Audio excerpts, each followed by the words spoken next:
Well, I served 22 years in the U.S. Army, most of that time in Special Forces. So I've seen the sausage making both on the national strategic level and the tactical level in Afghanistan, Iraq, and other places.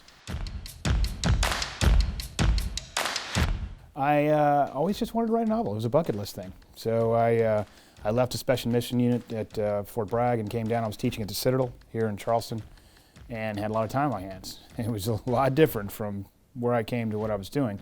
I mean, it was really enjoyable. It was a lot of fun teaching the cadets, but for the most part, it was kind of rinse and repeat. And so I told my wife I was going to write a book. And I thought it would sit on the bedside table, and my mom would say, "That's a really good book." And instead, it sold. And so I decided to give writing a shot. I think the biggest thing I enjoy is it's my own time. I write when I want to. I travel. I've been to 25 countries in the last 9 years of writing.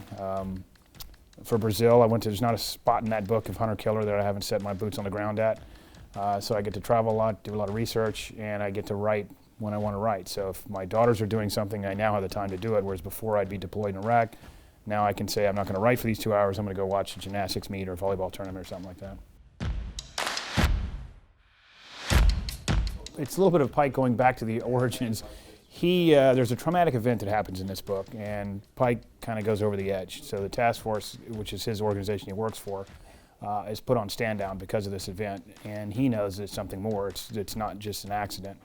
And so he's basically hunting these guys down in Brazil, not for national security reasons. He's doing it because for vengeance, which then ends up being a national security issue because they uncover this giant plot that's going on. This is the first book that has come out from a separate book I've written. So last year, Daughter of War, I had a tangential antagonist in the form of a private military company called Wagner, which is a Russian private military company. It's a real thing. They're in Libya. They're propping up Bashar al-Assad. They took over the Crimean Peninsula.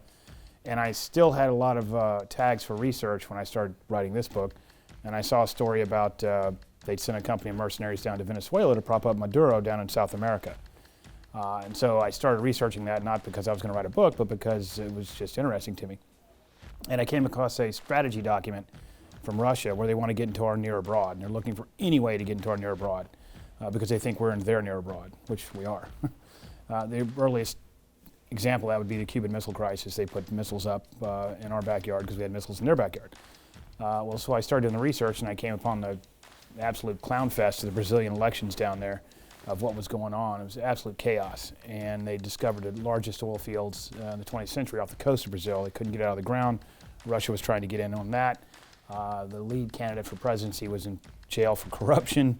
It was one thing after another, and it was enough to spark my interest in writing a novel about it. We just got back from Taiwan and Australia, and it's going to have a China bent. Taiwan Strait. I'm hoping Hong Kong wraps up soon because I can't finish this book until there's some kind of determination of what happens there. But that's the next thread.